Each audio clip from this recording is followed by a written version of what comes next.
paz do Senhor Jesus, louvado seja o nome do Senhor, por mais uma escola bíblica dominical online. Hoje nós vamos aprender a lição 7, mas antes desta lição, nós vamos fazer uma oração, agradecendo ao Senhor por esta rica oportunidade que o Senhor nos concede para aprender um pouquinho mais da sua santa e gloriosa palavra, amém? Pai, em nome de Jesus, ó Pai, se colocamos diante da Tua presença e te pedimos, ó Pai, em nome de Jesus, Senhor, nos dê, Senhor, uma boa aula, um bom entendimento da Sua palavra. Fala conosco, Senhor, através desta lição, ó Pai. Fique conosco, Pai, para a glória do Teu nome, em nome de Jesus. Amém. Amém. Louvado seja o nome do Senhor. Nós vamos hoje aprender a lição 7, que diz: a teologia de Bildade, se há sofrimento, há pecado oculto? Texto áureo: se teus filhos pecarem contra ele, também ele os lançou na mão da sua transgressão? Jó, capítulo 4, versos 7 e 8. Verdade prática: a existência do sofrimento não quer dizer que haja pecado oculto. Nós vamos ler agora leitura bíblica em classe, que se encontra no livro de Jó, capítulo 8, verso 1 a 4, depois Jó 18, 1 e 4, 25, 1 e 6.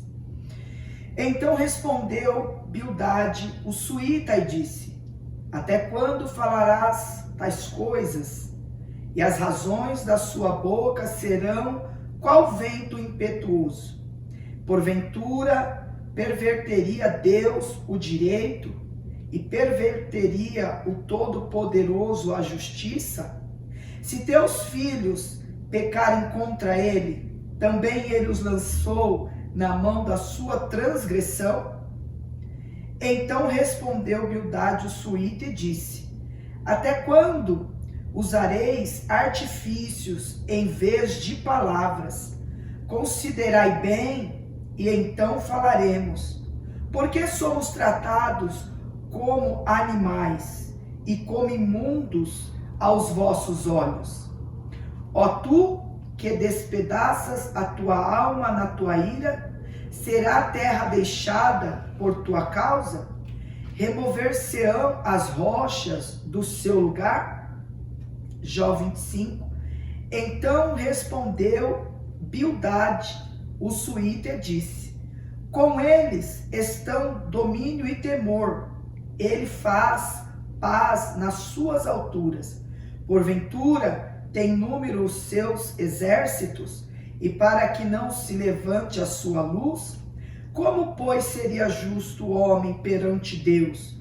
E como seria puro aquele que nasce da mulher? Olha, até a lua não resplandece, e as estrelas não são puras aos seus olhos. E quanto menos o homem, que é um verme, é o filho do homem, que é um bicho. Louvado seja o nome do Senhor. Bom, nós vamos ler também a introdução desta lição, que diz assim: nesta aula estudaremos sobre a teologia do segundo amigo de Jó, Bildade. Veremos que ele apresenta o caráter justo e reto de Deus em contraposição ao suposto pecado oculto de Jó. Estudaremos também a defesa de Bildade por uma moralidade rígida, fundamentada em meros preceitos religiosos, sem contudo guiar-se por princípios espirituais.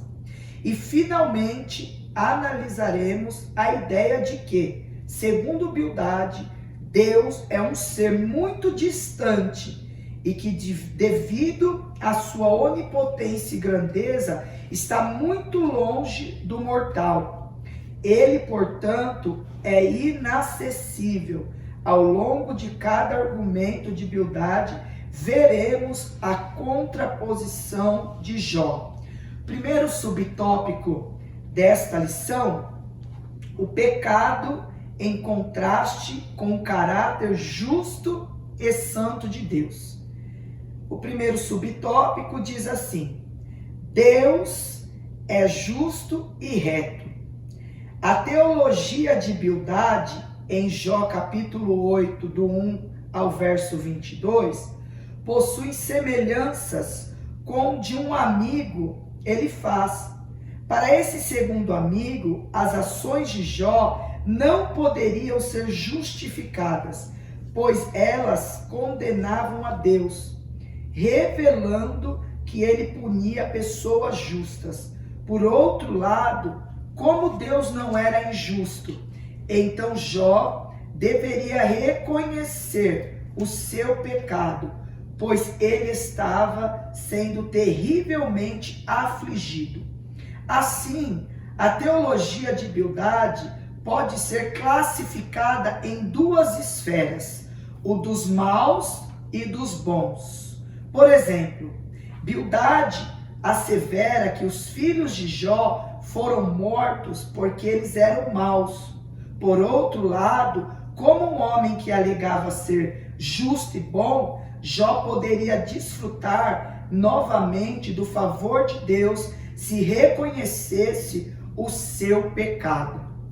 Então, nós vemos aqui neste primeiro subtópico, no começo, na verdade, Bildade, no capítulo 2, juntamente com seus amigos Elifaz e Zofar, eles vão se assentar juntamente com Jó por 7 dias e 7 noites.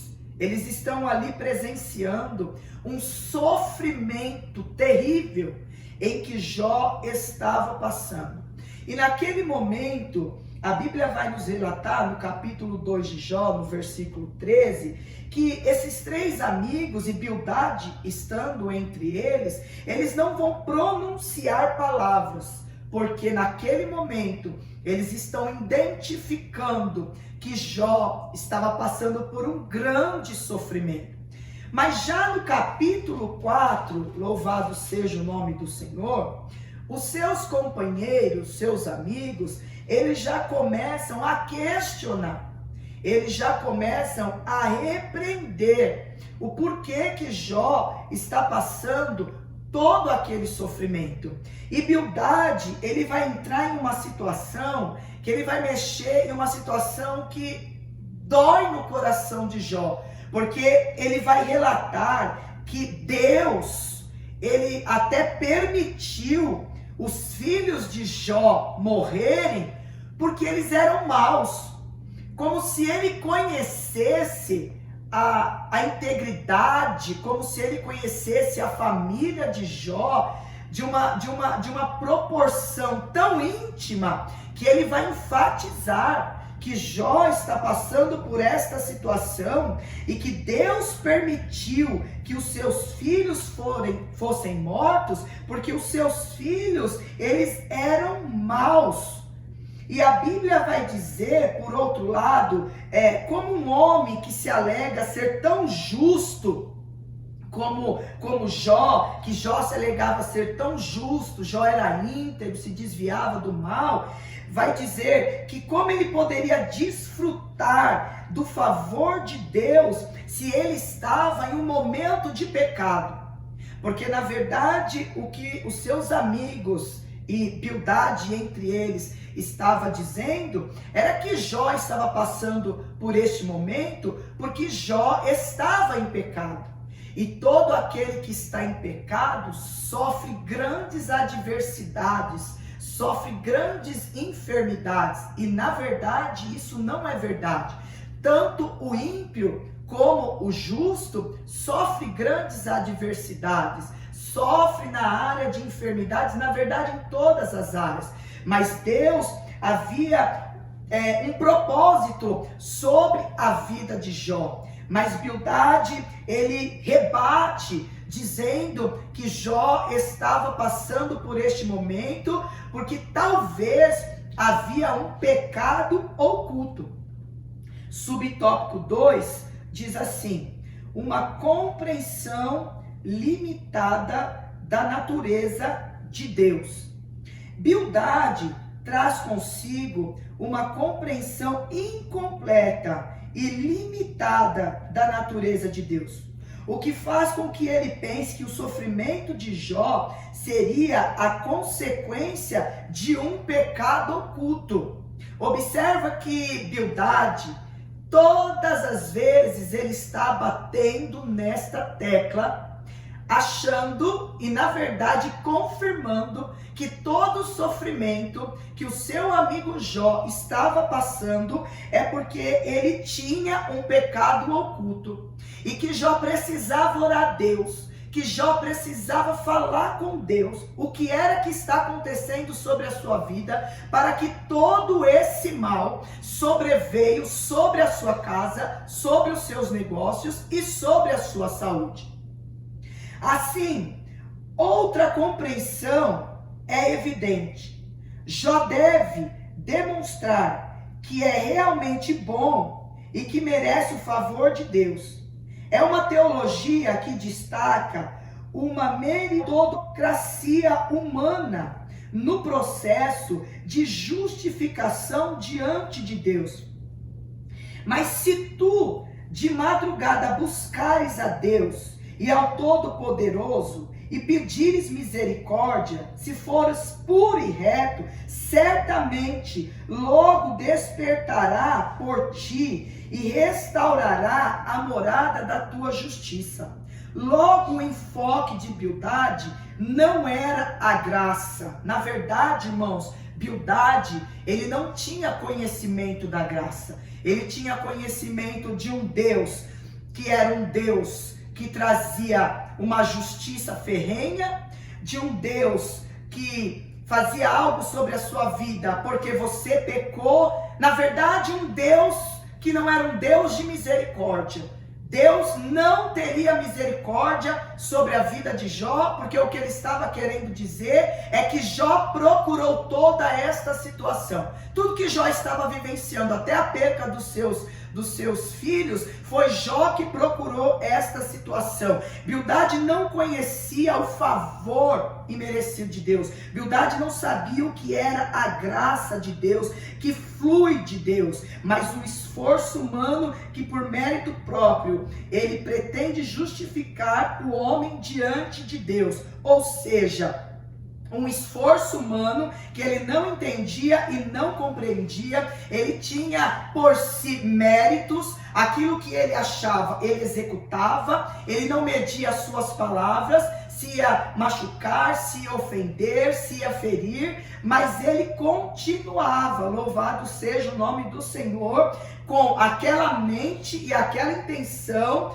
que Jó estava em pecado e que Jó precisava orar. Jó precisava orar nas madrugadas. Jó precisava se lançar diante do Todo-Poderoso e pedir misericórdia para que aquele pecado saísse da vida de Jó. A cabeça de Bildade, na verdade, irmãos, parece aquela mente cauterizada, que não entende o favor imerecido, não entende a graça, acha que tem que fazer penitência, que tem que buscar nas madrugadas, que tem que perguntar para Deus, por que eu estou passando por isso? Tem coisas que muitas das vezes nós vamos passar e Deus não vai responder.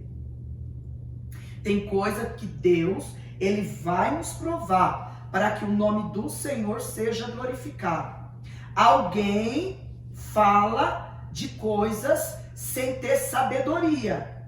Alguém está questionando situações de pessoas, de famílias, de ministério, sem compreender que a mão do Senhor está sobre esse negócio. E é Deus que trabalha.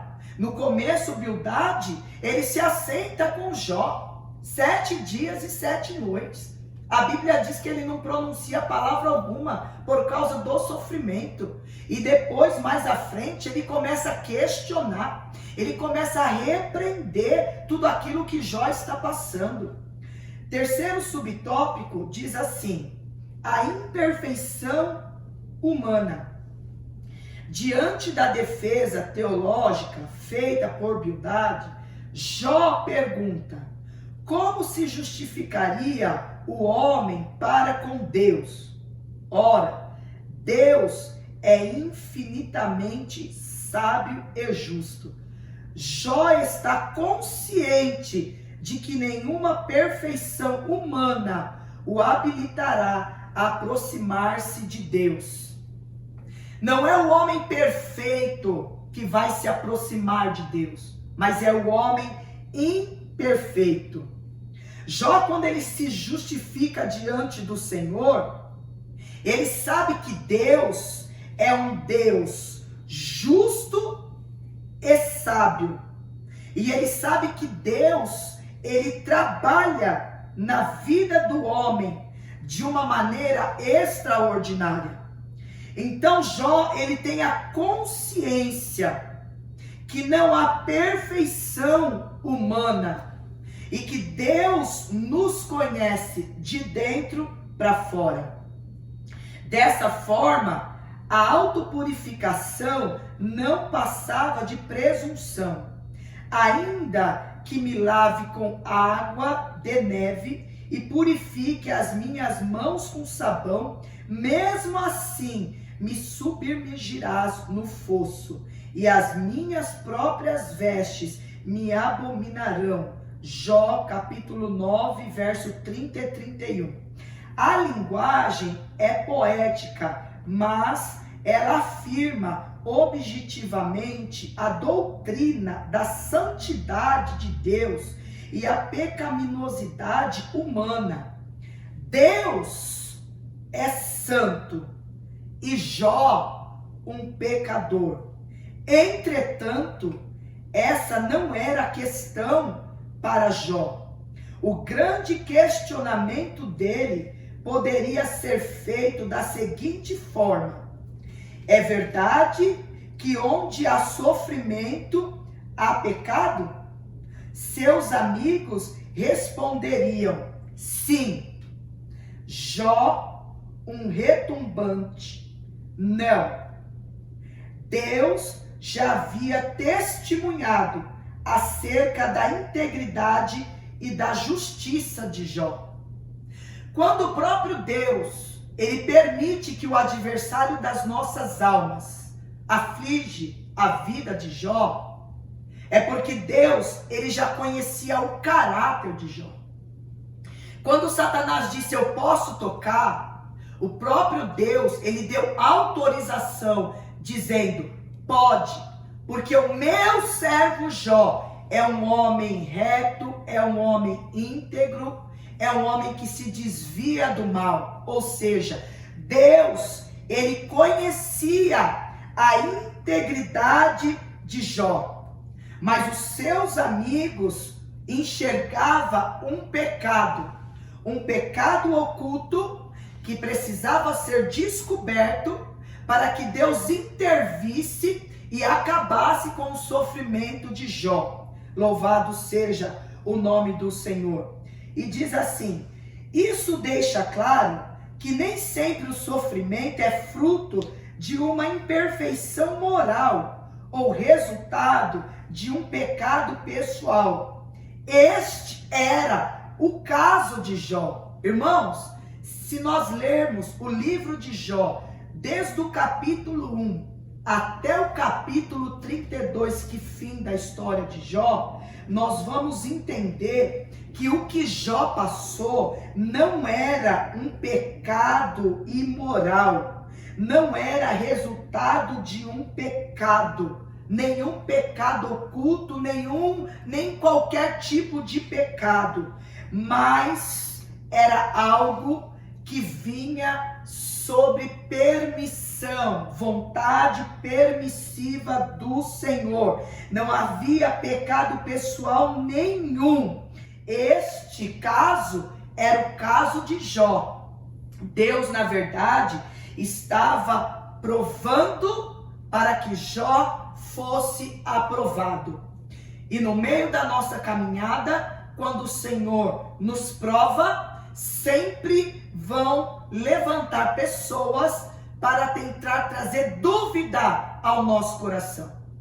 No começo, os amigos estavam do lado de Jó, vendo todo o sofrimento, mas depois os próprios amigos, Bildade, Zofar e Elifaz, se levantam contra Jó, tentando colocar dúvida no coração de Jó. E eu quero deixar uma abertura aqui para dizer para os irmãos: não deixe ninguém colocar dúvida no seu coração. O que você está passando é para que o nome do Senhor venha a ser glorificado. Se você é um homem íntegro, se você tem integridade na sua casa, se você tem integridade no seu ministério, com os seus amigos, quem sabe na empresa, você conhece a Deus e Deus conhece você, tenha certeza disso. Não dê ouvido àquilo que o adversário está lançando. Porque às vezes, irmãos, o adversário ele vai levantar pessoas para trazer palavras para abater, para frustrar, para nos diminuir, para nos paralisar. E infelizmente, os 3 amigos aqui, entre eles Bildade, que é a lição, se levantaram com essas palavras para tentar frustrar o coração de Jó e, na verdade, para tentar colocar dúvida sobre a vida de Jó. Amém? No subtópico 2, nós vamos ler o pecado visto como quebra da moralidade tradicional. Subtópico 1, moralismo por tradição.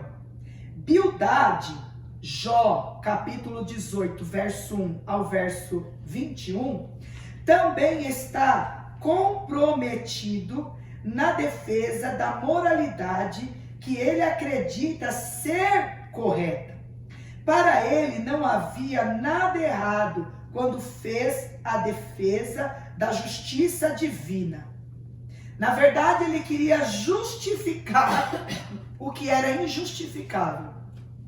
Ele se coloca como Deus, ele quer dar sentença e ele quer dar a sentença final. É quando você está diante do juiz, que o juiz ele está julgando a sua causa e ele dá a sentença final. Bildade, ele se colocou como juiz e querendo favorecer a sentença final, aquilo que ele acreditava, aquilo que ele conhecia, e na verdade ele não conhecia, porque Bildade, na verdade, ele estava muito longe de Deus.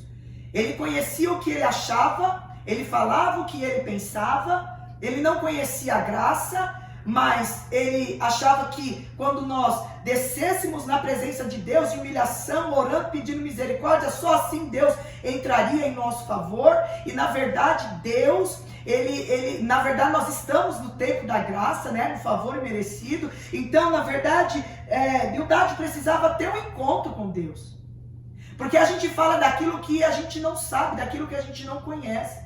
Mas quando a gente tem um encontro com Deus, é diferente. Nós vamos ver lá no capítulo 42, quando Jó, depois falando com Deus, ele vai dizer: eu conhecia só de ouvir falar, mas hoje não.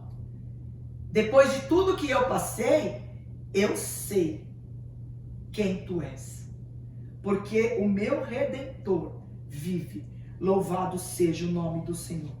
Da mesma forma que acreditou estar correto quando defender a moralidade dos seus dias, todavia não podemos falar de uma ética ou teologia moral de Bildade, mas simplesmente de um moralismo fundamentado na tradição.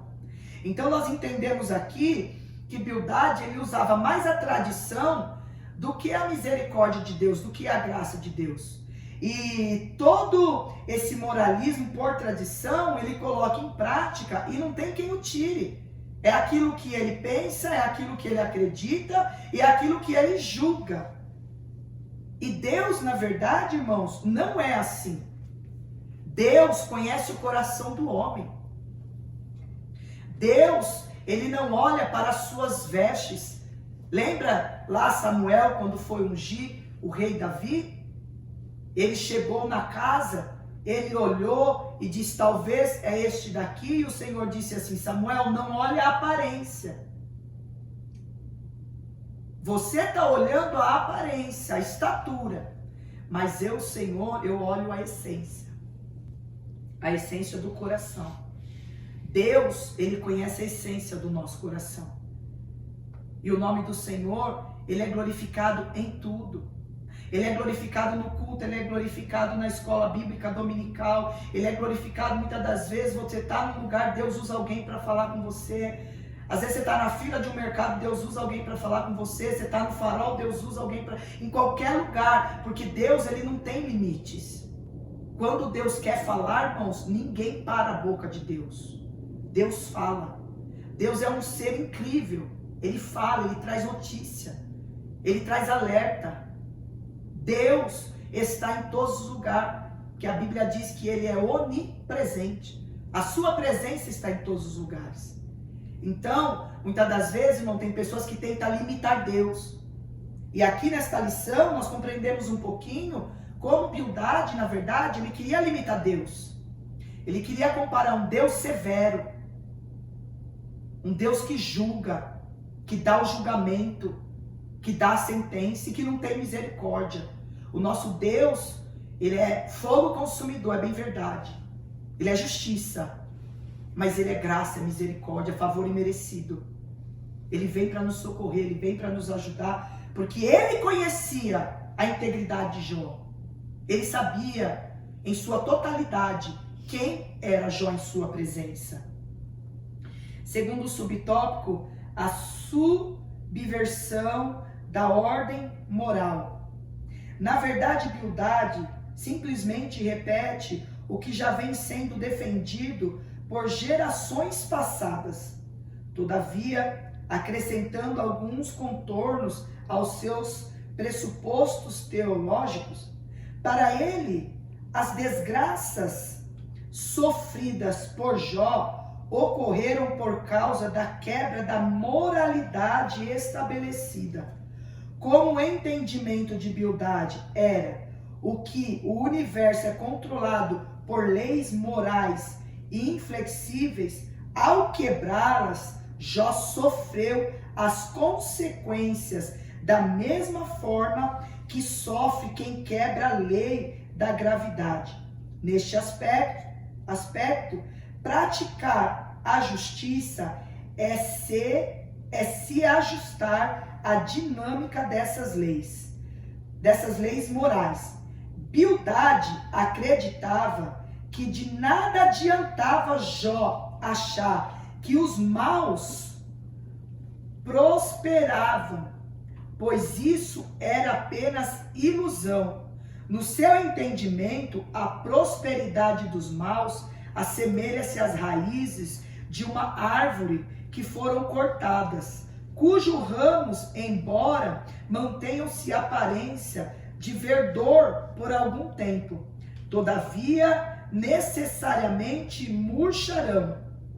Ao não reconhecer isso, Jó estaria tentando subverter a ordem moral aceita. Então agora o Senhor aqui, a Bíblia aqui vai nos relatar que a mente de Bildade era: Jó foi um homem muito próspero.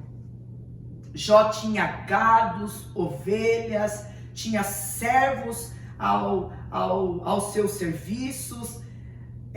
Alguns historiadores dizem que Jó, por onde passava, Jó era muito respeitado, não é? Muito respeitado. Então, o que Bildade está dizendo aqui? Que Jó não era merecedor de ter uma vida abundante, porque como Jó pecou e havia um pecado oculto, Deus iria entrar com justiça. Jó foi próspero, teve o melhor desta terra, mas Bildade, em poucas palavras, está querendo dizer assim, para que nós possamos compreender. Como você pecou e o seu pecado está em oculto, Deus entrou e agora você perdeu tudo. Ou seja, essa vida de prosperidade que você estava vivenciando, como você não reconheceu o seu pecado, Deus entrou, fez você perder tudo, e agora não tem mais uma condição favorável para que você possa resgatar tudo aquilo que você perdeu. Então, Bildade, na sua mente, ele está dizendo: você agora, Jó, é como uma árvore cortada. Mas a Bíblia diz, lá, acho que é no capítulo 7 de Jó, deixa eu confirmar.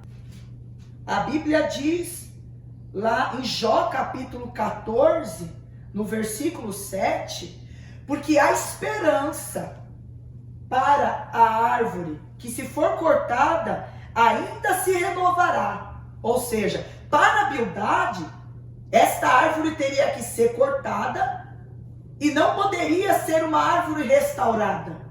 Morreu-se seu tronco, morreu-se suas raízes, porque Jó procurou este pecado, um pecado oculto que ele não fala, ele não abre o seu coração diante de Deus, então ele não tem como mais ser um homem transformado, ele não tem mais como ser um homem restaurado.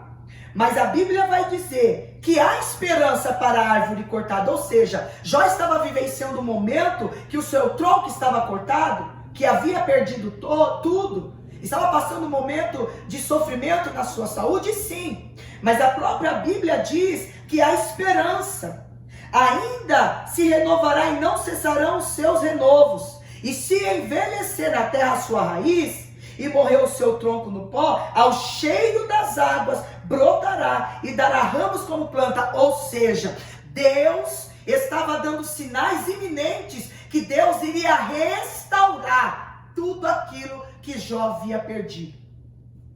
Só que no meio da caminhada, às vezes Deus até permite, irmãos, Deus vai até permitir que pessoas se levantem para mostrar um caminho que não tem um caminho de luz, de prosperidade, de uma nova vida, de um novo recomeço. Às vezes a gente olha a situação e fala: para mim não tem mais jeito, mas o próprio Deus estava dizendo: há esperança para a árvore cortada. O que Bildade na verdade está dizendo, Jó, não procede de mim, porque eu sou o Senhor, que é o cheiro das águas brotará e dará ramos, frutificará de novo, haverá vida de novo, haverá restauração de novo. Subtópico 3, contemplando a cruz. O capítulo 19, louvado seja o nome do Senhor, é totalmente dedicado para a defesa de Jó. É inegável que Jó sabia que Deus atua em um universo moral e que tudo o que acontecera está sob o seu controle. Olha a diferença da mente de Bildade, que não estava passando por essa grande provação, para a mente de Jó, que estava passando por um momento de grande provação. Jó está dizendo que Deus atua em um universo moral e que tudo o que acontece está sob o seu controle.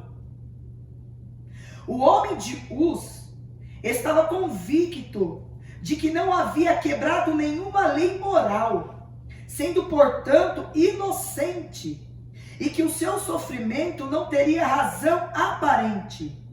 Mas diante das acusações dos amigos, porque Jó, todos os dias, ele recebia uma acusação nova. Quando não era Zofar a Bildade, quando não era Bildade, era Elifaz. Todos os dias. Ele estava disposto a abandonar toda tentativa de se auto-justificar. Ele quer abandonar toda a instância humana e apelar para um mediador, para um redentor. Ou seja, Jó chegou um momento da sua vida que ele cansou de ficar se justificando para os seus amigos. Porque ele já estava passando um momento difícil, isso também já estava consumindo a sua saúde, que já estava deteriorada. Então Jó agora, ele tem a consciência de não se justificar mais para os seus amigos, mas ele para um certo momento e ele começa a se justificar diante de Deus. E quando nós se justificamos diante de Deus, o Senhor entra, e agora ele vai apelar para o mediador, redentor. que defenderá a sua causa. Ele não quer mais se defender, ao invés disso, apela para alguém totalmente justo, que vai ficar entre ele e Deus. E aí que ele contempla a cruz, louvado seja Deus. Eu sei que o meu Redentor vive.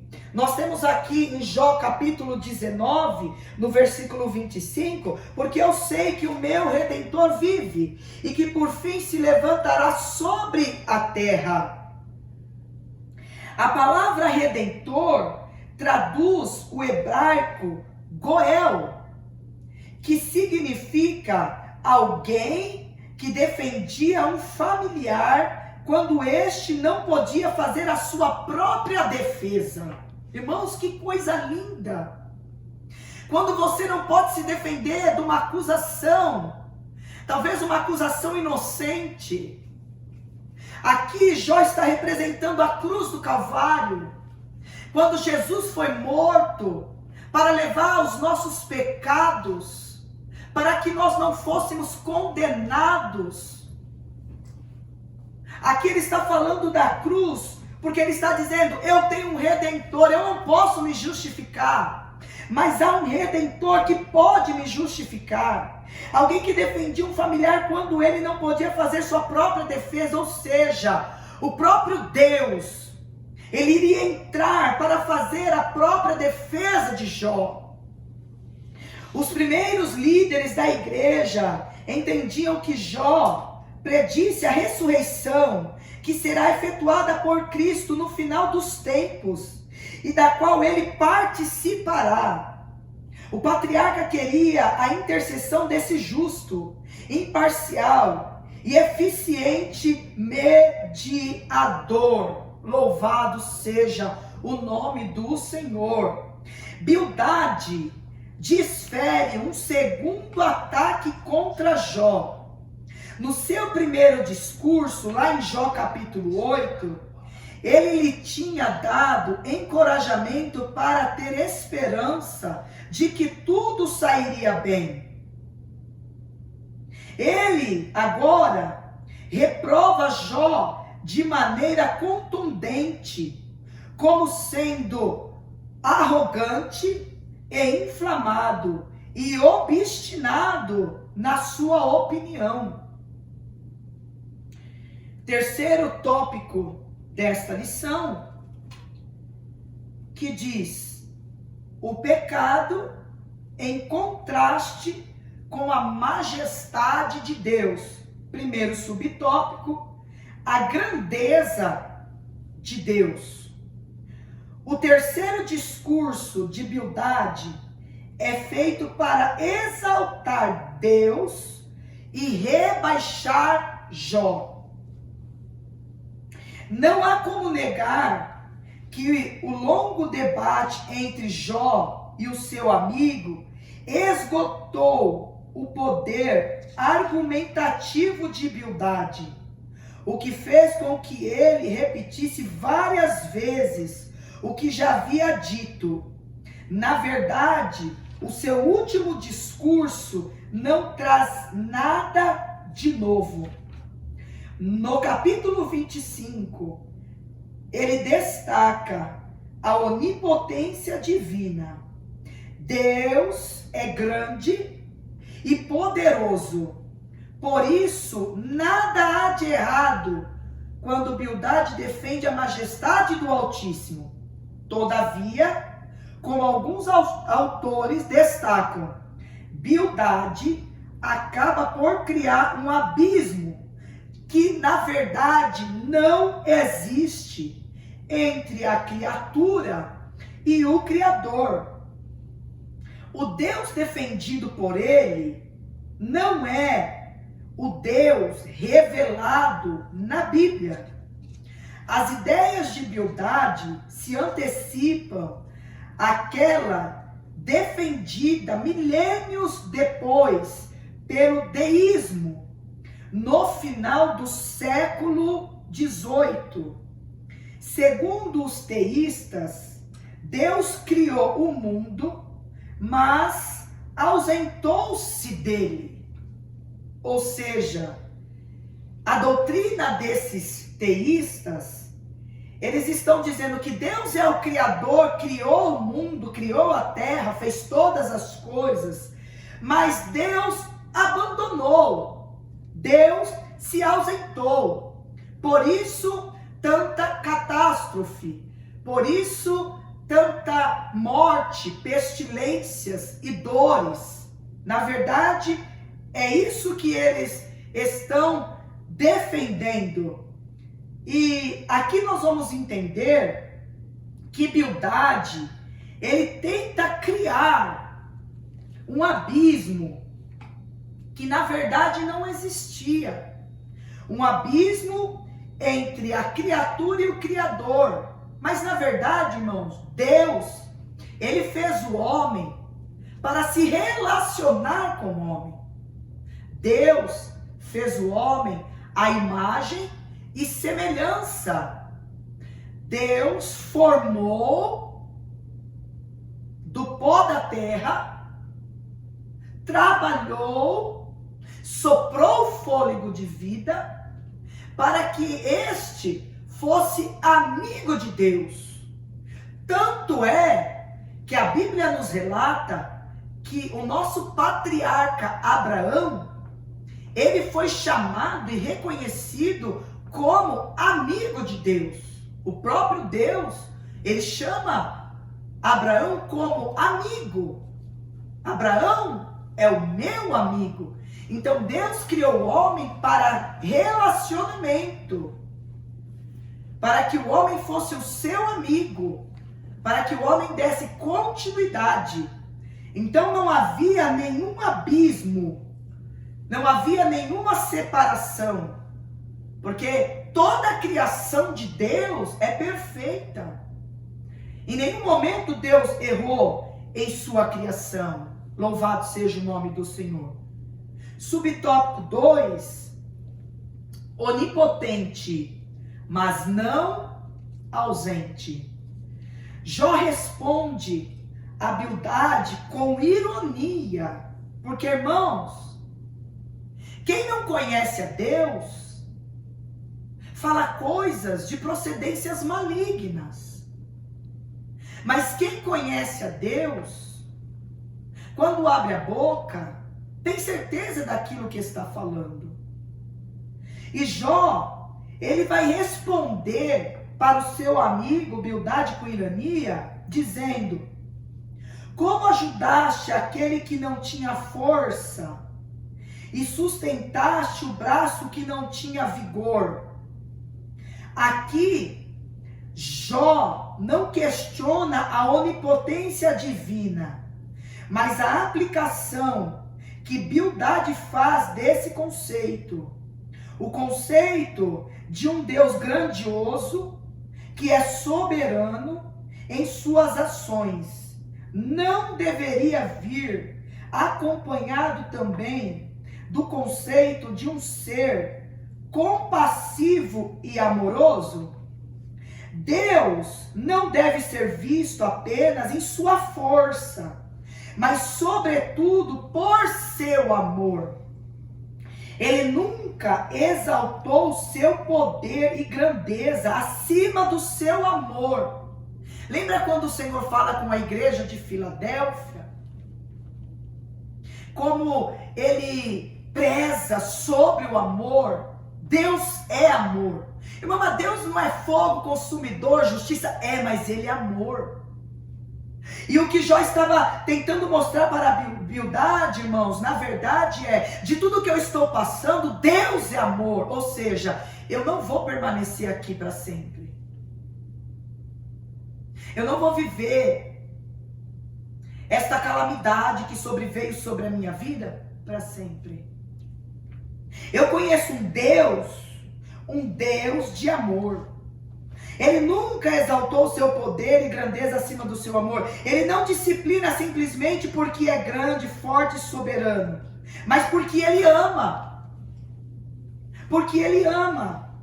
Diferentemente do conceito apresentado por Bildade, o Deus que a Bíblia apresenta é poderoso e glorioso, mas principalmente misericordioso e gracioso, temos de cuidar para que no momento do sofrimento não manchamos a imagem de Deus, que não é só força, mas igualmente amor.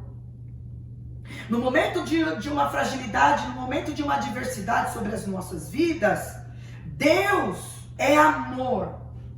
Deus não tem prazer no pecado. Deus não tem prazer no sofrimento do justo. Mas Deus é amor. Quando Deus ele quer trabalhar em nós, Ele trabalha de uma forma amorosa.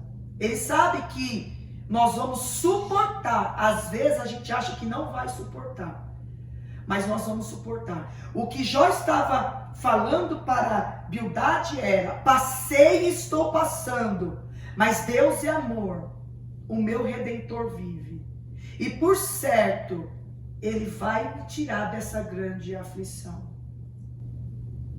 Talvez nessa aula da escola bíblica dominical você possa até estar falando: nossa, Deus falou comigo, irmã. Porque Deus fala. E não só fala, como Ele está dizendo, este sofrimento não é para a vida toda. Deus, Ele cessa. E o nome do Senhor, Ele é glorificado em tudo na nossa vida. Nós vamos para a conclusão desta lição. E eu quero ler a conclusão desta lição com os irmãos, que diz: nesta lição vimos que o debate entre Bildade e Jó assume alguns contornos teológicos muito relevantes. Bildade faz 3 discursos teológicos e em cada um deles põe em destaque a sua crença. Ele não crê de forma alguma na inocência de Jó, e por isso atribui o seu sofrimento à existência do pecado. Assim, ele orienta Jó a viver segundo os ditames da tradição e, como consequência, o empurra para um moralismo de natureza apenas religiosa. Por último, quando quer exaltar a grandeza de Deus, a qualquer custo, acaba por criar um abismo intransponível entre o Criador e a criatura. Irmãos, não deixe o adversário criar um ambiente intransponível entre você e Deus. Nós estamos vivendo na lei da graça, nós temos liberdade, o véu foi rasgado, nós temos liberdade de buscar, de orar e de ter comunhão com o Pai. Você tem liberdade. Aonde você estiver, quando você ajoelha, quando você fala com Deus em pensamento, Deus te ouve. Não há esse abismo que Bildade criou. Não existe esse abismo entre o Criador e a criatura. Nós somos filhos de Deus, cordeiros de Cristo, para receber o nosso galardão. E que o nome do Senhor seja glorificado. Deus abençoe. Fique na paz do Senhor, em nome de Jesus. Amém.